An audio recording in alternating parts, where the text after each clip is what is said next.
बिस्मिल्लाहिर्रहमानिर्रहीम। अस्सलाम वालेकुम। आपका दोस्त सलमान हैदर। दुआ है परवरदिगार से कि उसने आपको और आपके अहले खाना को अपनी हिफ्ज़ो अमान में रखा हुआ हो। साबिक सदर परवेज़ मुशर्रफ, जिनको पाकिस्तान में डिक्टेटर कहा जाता है और पाकिस्तान की जितनी जमहूरी सियासी जमातें हैं वो उनके दौर को एक बुरा तरीन दौर तस्वुर करती हैं, चाहे इसके कि मेरा इसके अलावा मानना है।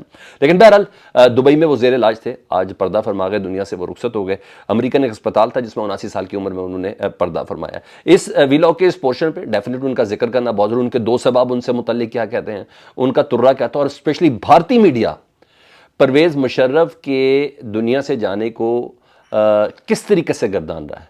भारतीय मीडिया अपने पुराने जख्म किस तरह चाटता हुआ नजर आ रहा है कि परवेज मुशर्रफ जब था तो उस वक्त क्या हुआ था भारत के साथ, कश्मीर कॉज के अंदर क्या हुआ था, एलओसी के ऊपर क्या होता था, कारगिल के ऊपर क्या होता था, यह जानना जरूरी है। मदा वही है जो दुश्मन के खेमे से आया। तो कुछ डिटेल्स एक के बाद एक आपके सामने रखता हूं। दोस्त अहबाब क्या कह रहे हैं वो बताना है। Army chief general Asim Munir 5 रोज़ा दौरे पे यूके पहुंच गए, गैर मामूली दौरा, उसकी कुछ चीज़ें डिस्कस कर लेनी है। और यहाँ ससुराल वालों के पीछे पड़ गए मोहसिन नकवी साहब, उनको समझ ही कुछ नहीं आ रही, कभी इमरान खान या कभी ससुराल, शायद दोनों ही अदावत का बाइस बने हुए, उसकी भी कुछ डिटेल बता देता जी। परवेज़ मुशर्रफ साहब कोई शक नहीं पाकिस्तान के आर्मी चीफ थे और सदर पाकिस्तान भी रहे। 2018 अगस्त 2008 को उन्होंने ओहदा छोड़ा था। कंट्रोवर्शियल किरदार था पाकिस्तान के सियासतदानों की नज़र में उनका, और वो ये समझते थे कि पाकिस्तान में जमहूरियत का जो कला कमा किया उसको बहुत बड़ा किरदार परवेज़ मुशर्रफ साहब का था। चाहे इसके कि उनका जो पूरा दौर था, एक पूरा दौर जो आज ये ख़त्म हुआ, दोस्त और इंडियन मीडिया का रिएक्शन मैंने आपको बताना है।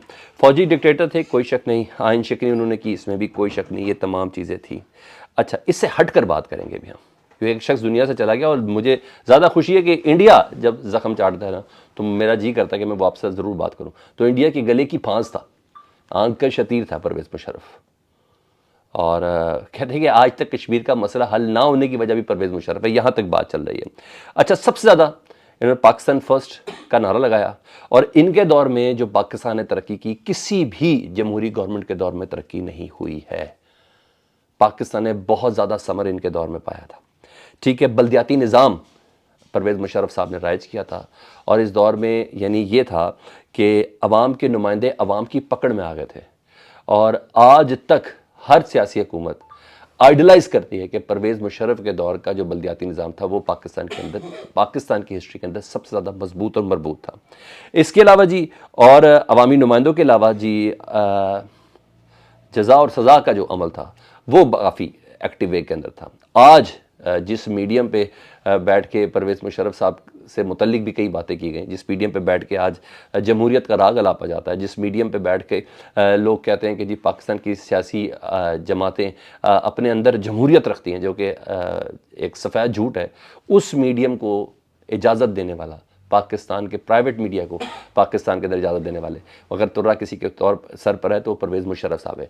परवेज़ मुशर्रफ साहब के दौर में पाकिस्तान के प्राइवेट मीडिया जितना भी, जियो, ARY और ये जितने भी आज तक जितने भी, परवेज़ मुशर्रफ साहब ने ही पाकिस्तान को उस PTV के एक डब्बे से बाहर निकाला, और आज पाकिस्तान के लोगों को उसी मीडिया की वजह से बोलने की आज़ादी मिली, उसी मीडिया की वजह से पाकिस्तान के लोगों के अंदर वो अवेयरनेस आई कि आज पाकिस्तान के मीडिया के लोग उन इश्यूज़ को जो देखते हैं, मीडिया को उन इश्यूज़ को भी छेड़ते हैं जो शायद कभी हमारे वहमो गुमान में भी नहीं था।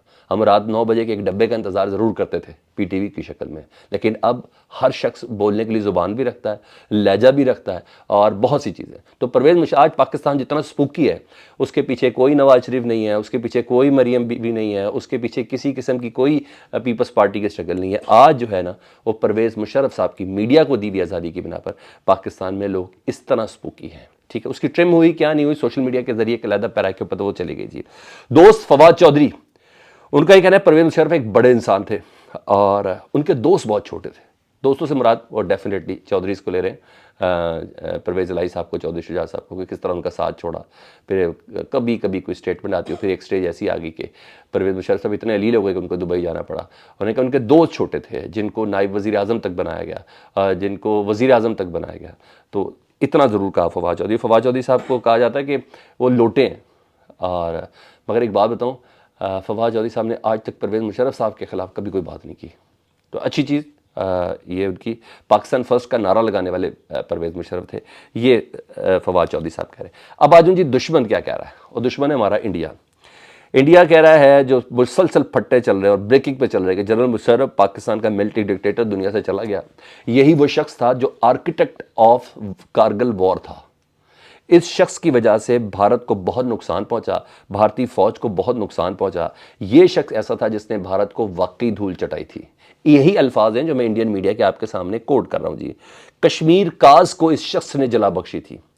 कश्मीर के अंदर जो रेवोल्यूशन फोर्स जो बनी थी, जो दोबारा से कश्मीर की आज़ादी के लिए जद्दोजहद शुरू हुई थी, वो परवेज़ मुशर्रफ की मरहून मिन्नत है। ये इंडियन मीडिया कह रहा है कि हमें ज़ख्म जितने भी दिए, बड़े बड़े ज़ख्म जितने भी दिए, वो सारे के सारे परवेज़ मुशर्रफ ने दिए। इसके अलावा उन्होंने ये भी कहा कि भारतीय, जब परवेज़ मुशर्रफ अपने दौर में पाकिस्तान से कोई स्टेटमेंट देते थे तो भारतीय फ़ौज उसका असर रखती थी। इतना तगड़ा और सॉलिड पाकिस्तानी फौज का ये जर्नैल था और सदर था कि इसकी कही भी बात भारतीय फौज असर रखती थी। देखा, इतना बड़ा भारत का ये दुश्मन था। आज तक ये भी उन्होंने क्रेडिट क्या दिया, उन्होंने कहा जी पाकिस्तान और भारत के दरमियान दायमी अमन होने वाला था। और जिन दिनों वाजपेयी आए थे ना नवाज शरीफ साहब के दौर में, उन्होंने कहा परवेज़ मुशर्रफ ने वो अमन नहीं होने दिया था। तो यहाँ तक भी उनके मुतल्लिक तो मैं खुश इस वजह से हूँ कि भारत को अपने पुराने तमाम ज़ख्म याद आए। तो परवेज़ मुशर्रफ साहब, अब उनको पाकिस्तान में उनकी तदफीन होनी है और मुकम्मल एजाज़ के साथ उनकी तदफीन होनी है। चाहे इसके कि इस तदफीन के ऊपर भी कई लोगों के सीने पे सांप रोटेंगे, लेकिन बहरहाल मैं देखता हूँ कोई कैसे रोकता है। मज़ा तो अब आएगा ज़बरदस्त किस्म का। तो बहरहाल परवेज़ मुशर्रफ साहब पर्दा फरमा गए। दूसरा जी, army chief general Asim Munir का दौरा यूके जी, 5 दिन रोज़ा दौरे पर वो यूके पहुँच चुके हैं। कहा जा रहा है कि ये अहम दौरा है, और अहम दौरा है सऊदी अरब और मिडिल ईस्ट के दौरे के बाद ये दौरा। और मीटिंग्स हैं, वो डेफिनेटली डिफेंस से रिलेटेड मीटिंग है और स्ट्रेटजी से कुछ रिलेटेड मीटिंग है, और कॉमनवेल्थ कंट्रीज़ के फौजी सरबराहान को दावत दी गई, तो उसमें ये भी शामिल है army chief general Asim Munir साहब।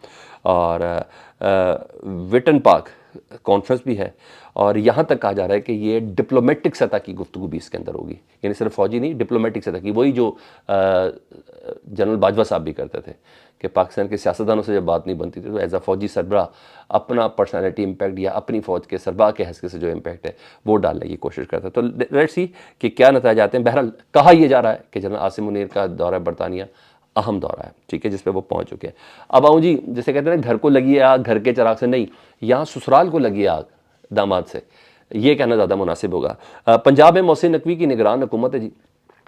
इंतकामी कार्रवाइयों का सिलसिला जारी है, कोई दकीका नहीं छोड़े। असूलन मोहसिन नकवी के मामू ससुर हैं परवेज़ इलाही साहब, और वो लग रहा है मोहसिन नकवी की बंदूक की शस्त के ऊपर आ चुके हैं। पहले तो उनके भाई, उनके भतीजे, उनके बेटे, इनके ऊपर कार्रवाइयाँ हो रही थी। फिर परवेज़ इलाही साहब के घर के अंदर भी पुलिस पहुंच गई डाले लेके, यहाँ से लेके काफ़ी चीज़ें ऐसी थीं जिसके बाद उनकी बेशतर फैमिली का नाम भी स्टॉप लिस्ट में कहा जाता है, वो भी इन्हीं की मरहून मिन्नत है, मोहसिन नकवी साहब के। अब उन्होंने जो काम किया है ना, परवेज़ इलाही ने अपने आखिरी दिनों में टेन्योर में जो अहकामात दिए या कोई बड़े फैसले किए, अब उनको रिवर्सल किया जा रहा है। और अब बात थोड़ी गैर मामूली हो गई है। जो काम परवेज़ इलाही साहब ने किए थे उसमें गुजरात को आखिरी दिनों में डिवीज़न का दर्जा भी दिया था, और मैं डॉक्यूमेंट्री प्रूफ के साथ आपके सामने बात कर रहा हूँ। अहम तरीन इजलास बुलाया जी मोहसिन नकवी साहब ने, तमाम स्टेक होल्डर्स को बुलाया गया, ये मुशावरती इजलास हुआ है जी। और इजलास के अंदर ये फैसला किया गया है कि किस तरह गुजरात डिवीज़न का जो स्टेटस है उसको ख़त्म किया जाए। तो अपने मामू के किए हुए फैसले भी रिवर्सल करें, हालांकि मोहसिन नकवी की ये डोमेन नहीं है, उनका काम है जल्द अज जल्द फ्री एंड फेयर इलेक्शन कराना। लेकिन बहरहाल वो इस हद तक मुखालफत के अंदर आगे चले गए हैं कि वो गुजरात की जो डिवीज़न उनका इलाका था, जारी को डिवीज़न का दर्जा दिया था, उसको ख़त्म करना चाह रहे हैं। और इधर एक और भी बात है कि लाहौर हाई कोर्ट में, मैं नहीं समझता कि ये कर पाएंगे, ये भी मैं आपको प्रेडिक्ट कर दूँ, इतनी इनकी कैपेसिटी नहीं है कि मोहसिन नकवी साहब उसका डिवीज़न का स्टेटस ख़त्म कर पाएँ। लाहौर हाई कोर्ट में मोहसिन नकवी साहब को हटाने के हवाले से दरख्वास्त दी गई हुई है, और वो दरख्वास्त समाअत के लिए मंजूर भी हो गई है। अदालत मोहसिन नकवी को ना हटाए तो ना हटाए, लेकिन इतना तो कह सकती है कि इस तरह के आपने फैसले नहीं करने, या इनके किए गए फैसलों को रिवर्स कर सकती है। ये सब तो है। फीडबैक से मुतल्लिक़ ज़रूर आगाह कीजिएगा। अपना बहुत ख्याल रखें। अल्लाहुम्मा सल्ली अला मुहम्मदिन व आले मुहम्मद।